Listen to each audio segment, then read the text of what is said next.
وإذ قال إبراهيم لأبيه آزر أتتخذ أصناما آلهة إني أراك وقومك في ضلال مبين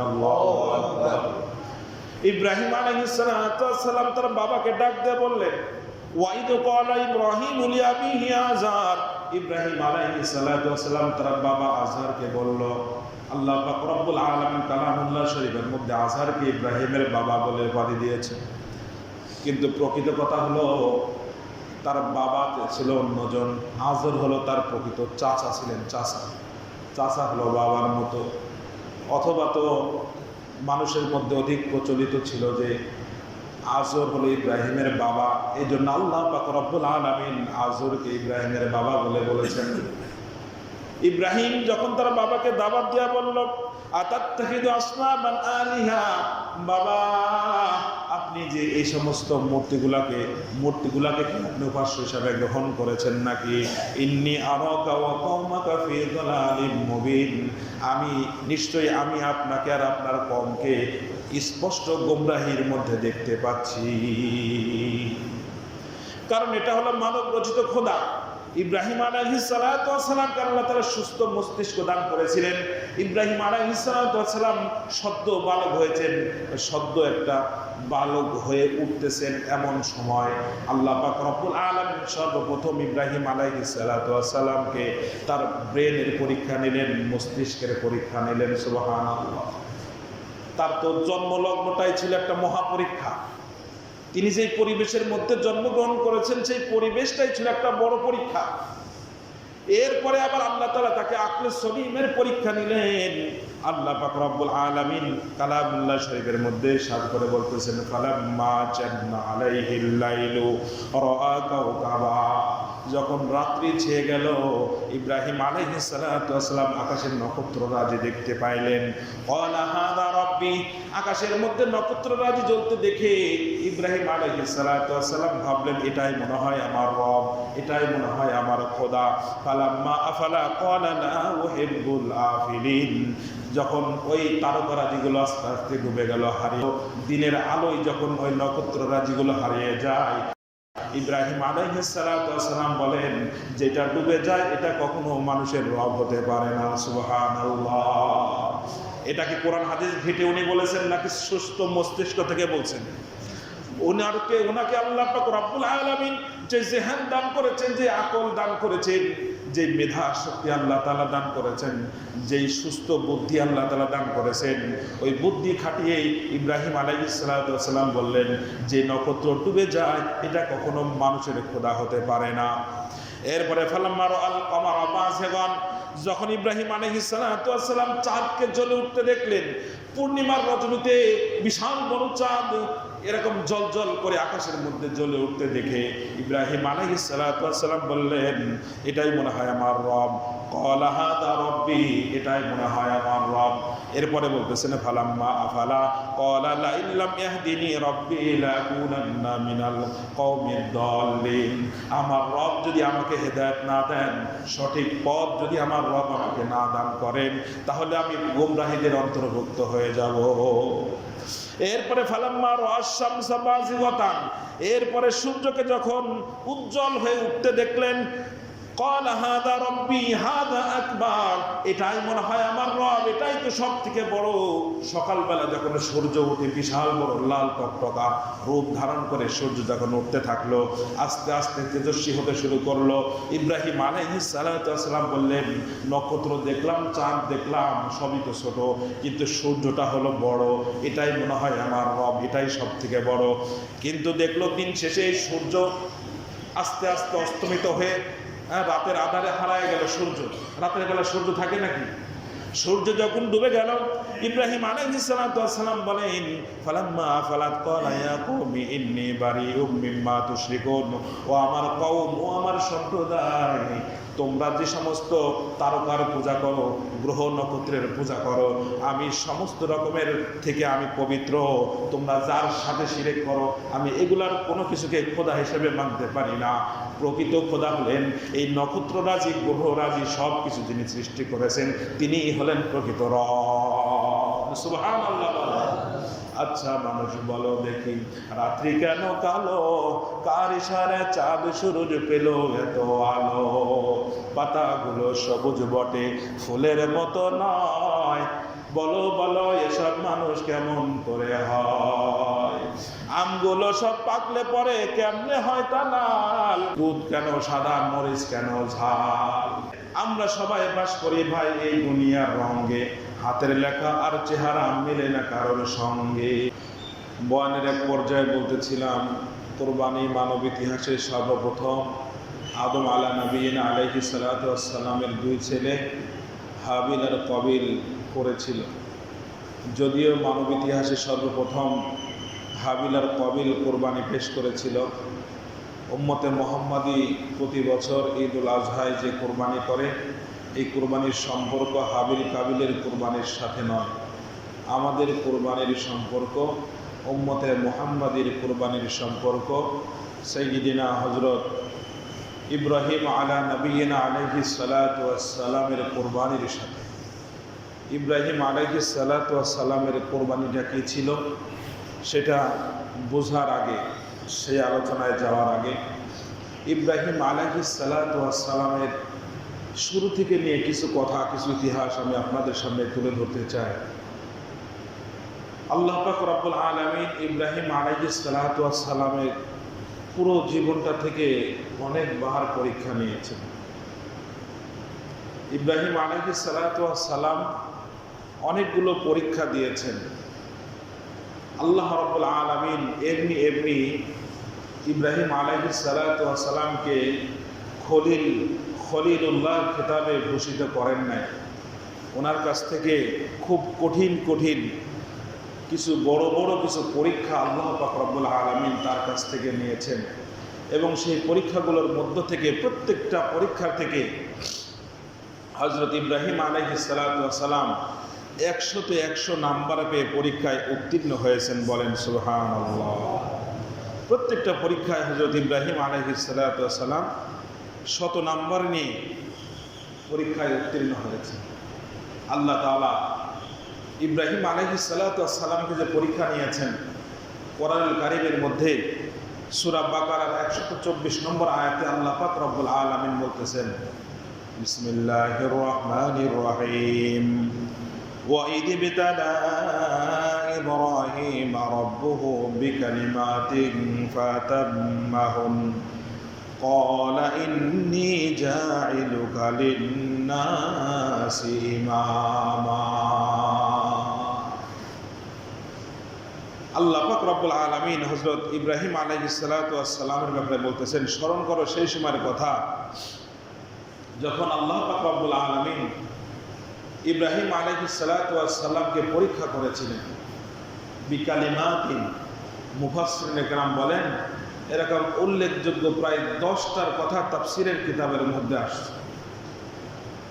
তো পরীক্ষার যে 10টা পরীক্ষায় ইব্রাহিম আলাইহিস সালাতু ওয়াস সালাম শতভাগ নাম্বারে উত্তীর্ণ হয়েছেন, এই পরীক্ষাগুলোর মধ্য থেকে কুরবানি রিলেটিভ, কুরবানির সাথে সম্পৃক্ত যে পরীক্ষাগুলো আছে সেগুলো আমরা আলোচনা করব ইনশাআল্লাহ। তো ইব্রাহিম আলাইহিস সালাতু ওয়াস সালাম আল্লাহ পাক রব্বুল আলামিন তার কাছ থেকে অনেকগুলো পরীক্ষা নিয়েছেন। প্রত্যেকটা পরীক্ষায় উনি শতভাগ উত্তীর্ণ হয়েছেন। উনি যখন দুনিয়াতে আগমন করেন, আমার আর আপনার মতো এত সুন্দর পরিবেশ ছিল না যে বাবা মুসলমান, দাদা মুসলমান, ওয়ারিশ সূত্রে আমরা মুসলমান, কত সুন্দর পরিবেশ আমরা পেয়েছি। কিন্তু ইব্রাহিম আলাইহিস সালাতু ওয়াস সালামের যখন জন্ম হয়, তো ওনার সেই আশেপাশের পরিবেশটা দ্বীনি পরিবেশ ছিল না। তার পরিবেশটা ছিল কুফুর আর শিরকে ভরপুর, মূর্তি পূজায় ভরপুর এক পরিবেশের দুর্গন্ধ পরিবেশের মধ্যে ইব্রাহিম আলাইহিস সালাতু ওয়াস সালাম, আল্লাহ পাক রব্বুল আলামিন তাকে নবী হিসাবে আলোর ঝান্ডা হাতে দিয়ে তাকে দুনিয়াতে প্রেরণ করেছেন। সুবহানাল্লাহ। ইব্রাহিম আলাইহিস সালাতু ওয়াস সালামকে আল্লাহ পাক রব্বুল আলামিন যখন দুনিয়াতে পাঠান, তার আশেপাশে তার পরিবার বর্গ, প্রতিবেশী, দেশের সব মানুষগুলো মূর্তি পূজার মধ্যে লিপ্ত ছিল, তারা মূর্তির পূজা করত। ইব্রাহিম আলাইহিস সালাতু ওয়াস সালামকে আল্লাহ পাক রব্বুল আলামিন একটা আকলে সলিম দান করেছিলেন। আকলে সলিম অর্থাৎ সুস্থ মস্তিষ্ক। আল্লাহ পাক রব্বুল আলামিন প্রত্যেকটা মানুষকে আল্লাহ পাক রব্বুল আলামিন এই আকলে সলিম, ইসলাম গ্রহণ করার যোগ্যতা, যাকে কোরআন এবং হাদিসের ভাষায় ফিতরত বলা হয়েছে, এই ফিতরত আল্লাহ পাক রব্বুল আলামিন প্রত্যেকটা মানুষকেই দান করেছেন, যার বদলতে প্রত্যেকটা মানুষ যে আকলে সলিমের বদলে, সুস্থ মস্তিষ্কের বদলতে প্রকৃত মাবুদ, প্রকৃত রবকে চিনতে সক্ষম হবে। সুবহানাল্লাহ। মুফাসসিরিনে কেরাম বলেন, আল্লাহ পাক রব্বুল আলামিন যদি কোন নবী পয়গম্বর না দুনিয়াতে পাঠাইতেন, আল্লাহ পাক রব্বুল আলামিন কোন নবী রাসূলকে যদি নবী রাসূল করে দুনিয়াতে মানুষের হেদায়েতের জন্য না পাঠাইতেন, তবুও প্রত্যেকটা মানুষের আকল খাটাইয়া, প্রত্যেকটা মানুষের এই সুস্থ মস্তিষ্ক ব্যবহার করে প্রকৃত রব, প্রকৃত আল্লাহ, প্রকৃত খোদা, প্রকৃত মাবুদকে চেনা তার জন্য অপরিহার্য ছিল। সুস্থ মস্তিষ্ক আল্লাহ তাআলা আমাদেরকে দান করেছে। ইব্রাহিম আলাইহিস সালাতু ওয়াস সালাম দেখলেন, না মানুষ যেগুলোর উপর যেই সমস্ত মূর্তিগুলার উপাস্য করে, এগুলো কখনো মানুষের রব হতে পারে না। মানুষ নিজেই যেটা তৈরি করে, নিজের হাতে যেটা বানায়, নিজের হাতে যেটা বানায় ওইটা আবার ধ্বংসও হয়ে যায়। ক্ষেত্র বিশেষ মানুষেরা নিজে নিজে ওটাকে ভেঙেও ফেলে, আবার পানির মধ্যে ডুবায়, বিসর্জন দেয়। তো এই সব কিছু যে সমস্ত দুর্বলতা যেই খোদার মধ্যে আছে, এটা কখনো মানুষের খোদা হতে পারে না, এটা মানব রচিত খোদা। আর মানব রচিত খোদা মানুষের কখনো কোনো প্রয়োজন পুরা করতে পারে না, না প্রয়োজন পুরা করতে পারে, না কোনো উপকার করতে পারে, না কোনো ক্ষতি করতে পারে। ইব্রাহিম আলাইহিস সালাতু ওয়াস সালাম তার বাবাকে ডাক দিয়ে বললেন, বাবা, আপনি যেই খোদার উপাসনা করেন, যেই খোদার ইবাদত করেন, এটা তো আমাদের প্রকৃত রব নয়। আল্লাহ পাক রব্বুল আলামিন এই কথাগুলো পবিত্র কালামুল্লাহ শরীফের মধ্যে ইরশাদ করে বলেন, وَإِذْ قَالَ إِبْرَاهِيمُ لِأَبِيهِ آزَرَ أَتَتَّخِذُ أَصْنَامًا آلِهَةً إِنِّي أَرَاكَ وَقَوْمَكَ فِي ضَلَالٍ مُبِينٍ। আল্লাহু আকবার। ইব্রাহিম আলাইহিস সালাতু ওয়াস সালাম তার বাবাকে ডাক দিয়ে বললেন, ওয়াইদ ক্বালা ইব্রাহিম লিআবিহি আযার। ইব্রাহিম আলাইহিস সালাতু ওয়াস সালাম তার বাবা আযহারকে বলল, আল্লাহ পাক রব্বুল আলামিন কালামুল্লাহ শরীফের মধ্যে আযহারকে ইব্রাহিমের বাবা বলে উপাধি দিয়েছে, কিন্তু প্রকৃত কথা হলো তার বাবা ছিল অন্যজন। আযর হলো তার প্রকৃত চাচা ছিলেন, চাচা হলো বাবার মতো।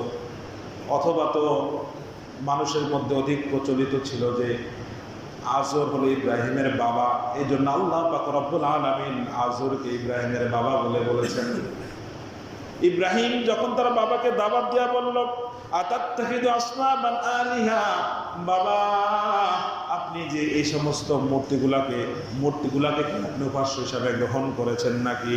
ইন্নী আরাকা ওয়া কওমাকা ফি যালালিম মুবিন, নিশ্চয়ই আমি আপনাকে আর আপনার কওমকে স্পষ্ট গোমরাহির মধ্যে দেখতে পাচ্ছি।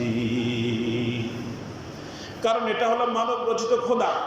ইব্রাহিম আলাইহিস সালাতু ওয়াস সালামকে আল্লাহ তাআলা সুস্থ মস্তিষ্ক দান করেছিলেন। ইব্রাহিম আলাইহিস সালাতু ওয়াস সালাম সদ্য বালক হয়েছেন, সদ্য একটা বালক হয়ে উঠতেছেন এমন সময় আল্লাহ পাক রব্বুল আলামিন সর্বপ্রথম ইব্রাহিম আলাইহিস সালাতু ওয়াস সালামকে তার ব্রেনের পরীক্ষা নিলেন, মস্তিষ্কের পরীক্ষা নিলেন। সুবহানাল্লাহ। তার তো জন্মলগ্নটাই ছিল একটা মহাপরীক্ষা। তিনি যেই পরিবেশের মধ্যে জন্মগ্রহণ করেছেন সেই পরিবেশটাই ছিল একটা বড় পরীক্ষা। এরপরে আবার আল্লাহ তাআলা তাকে আকলে সলিমের পরীক্ষা নিলেন। আল্লাহ পাক রব্বুল আলামিন কালামুল্লাহ শরীফের মধ্যে সাদ করে বলতেছেন, ফালাম্মা জান্না আলাইহিল লাইলু রাআ কাওকাবা, যখন রাত্রি ছেয়ে গেল ইব্রাহিম আলাইহিস সালাতু ওয়াস সালাম আকাশের নক্ষত্ররাজি দেখতে পাইলেন। ক্বালা হাযা রাব্বি, আকাশের মধ্যে নক্ষত্ররাজি জ্বলতে দেখে ইব্রাহিম আলাইহিস সালাতু ওয়াস সালাম ভাবলেন, এটাই মনে হয় আমার রব, এটাই মনে হয় আমার খোদা।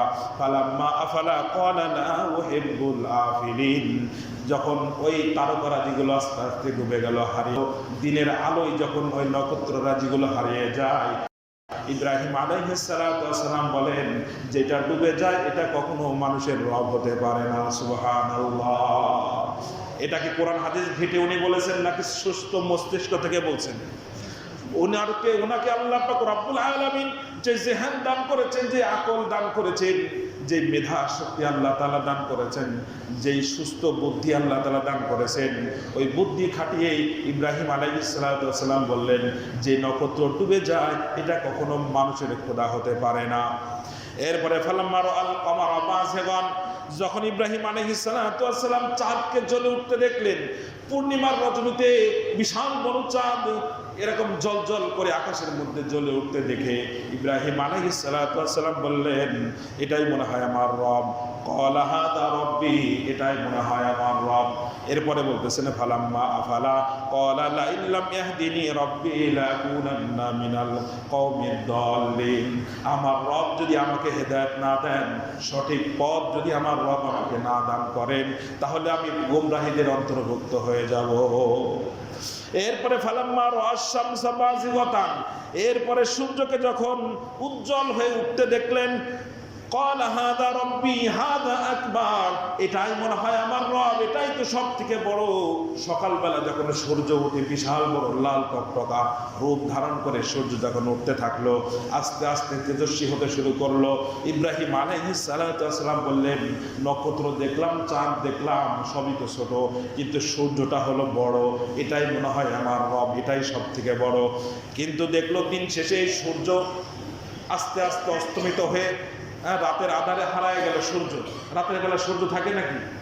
সূর্য যখন ডুবে গেল, ইব্রাহিম আলাইহিস সালাতু ওয়াস সালাম বলেন, ফালাম্মা আফালাত ক্বালা ইয়া কওমি ইন্নী বারিউম মিম্মা তুশরিকুন, ও আমার কওম, ও আমার সম্প্রদায়, তোমরা যে সমস্ত তারকার পূজা করো, গ্রহ নক্ষত্রের পূজা করো, আমি সমস্ত রকমের থেকে আমি পবিত্র।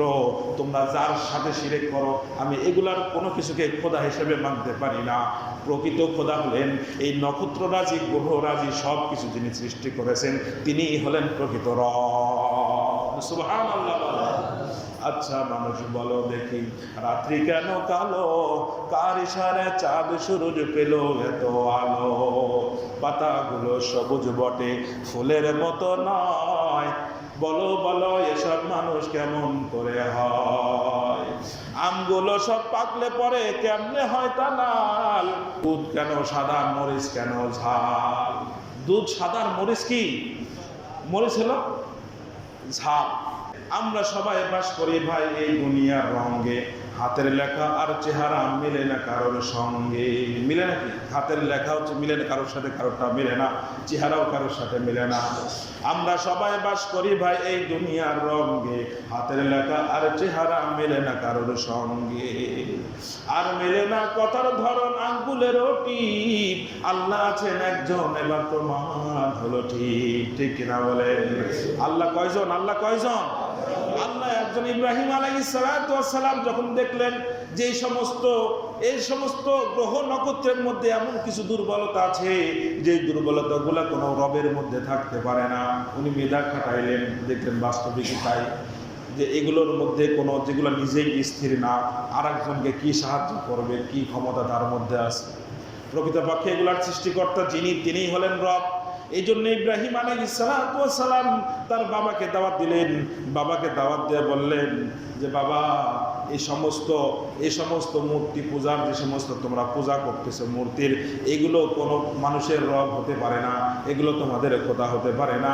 ইন্নী আরাকা কওমাকা ফি দালালিম মুবিন, আমি তোমাকে এবং তোমার কওমদেরকে স্পষ্ট গুমরাহের মধ্যে দেখতে পাচ্ছি। এরপরে সূরা আম্বিয়ার মধ্যে আরো বিস্তারিত আরো স্পষ্টভাবে এসেছে। সূরা আম্বিয়ার মধ্যে ইব্রাহিম আলাইহিস সালাতু ওয়াস সালাম স্পষ্ট তার বাবাকে বলতেছে, ইয ক্বালা লি আবিহি ওয়া কওমি মা হাযিহি তামাসিলুল্লাতী আনতুম লাহা আকিফুন। ইব্রাহিম আলাইহিস সালাতু ওয়াস সালাম যখন তার বাবাকে এবং তার কওমদেরকে বললেন, মা হাযিহি তামাসিলুল্লাতী আনতুম লাহা আকিফুন, যে সমস্ত মূর্তি, এই সমস্ত মূর্তি যে তোমরা ইবাদত করতেছো এগুলো আসলে কি? মাহাদি তামাসিল আল্লাতী আনতুম লাহা আকিফুন আই আবিদুন, যেগুলোর ইবাদত তোমরা করতেছো। ক্বালু ওয়াজাদনা আবাআনা, তারা সবাই জবাব দিল, ওয়াজাদনা আবাআনা লাহা আবিদিন, আমরা আমাদের বাপ দাদাদেরকে এই সমস্ত মূর্তির ইবাদত আর পূজা করতে দেখছি। সঠিক কোনো প্রমাণ তাদের কাছে নাই, কোনো কোরআন নাই, কোনো হাদিস নাই, কোনো কিতাব নাই। সমস্ত রকমের দলিল আদিল্লা যেগুলো মানুষের কাছে গ্রহণযোগ্য হয়, এই সমস্ত দলিল যখন মানুষ দিতে পারে না, তখন বানায় বলে যে আমাদের বাপ দাদাদেরকে করতে দেখছি। বাপ দাদা ভুল করলে কি পরবর্তী সন্তানকে ভুল করবে নাকি? বলে বাপ দাদাদেরকে করতে দেখছি। قال لقد كنتم أنتم وآباؤكم في ضلال مبين, ইব্রাহিম আলাইহিস সালাতু ওয়াস সালাম বললেন, অবশ্যই তোমরা এবং তোমাদের বাপ দাদারা সবাই স্পষ্ট গোমরাহের মধ্যে আছো। ইব্রাহিম আলাইহিস সালাতু ওয়াস সালামকে জিজ্ঞাসা করলো, তাহলে আমাদের রব কে?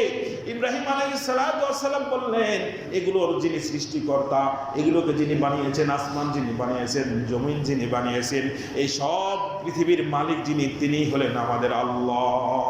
তিনি কে বলেন? তিনি হলেন আল্লাহ।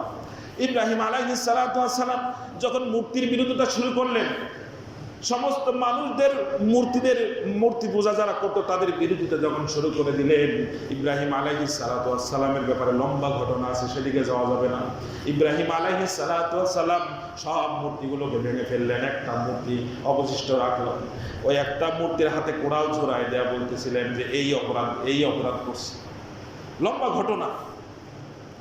ইব্রাহিম আলাইহিস সালাতু ওয়াস সালাম সব লোকের মুখে একটাই কথা, কে করলে এমন ঘটনা, কে করলে এমন ঘটনা?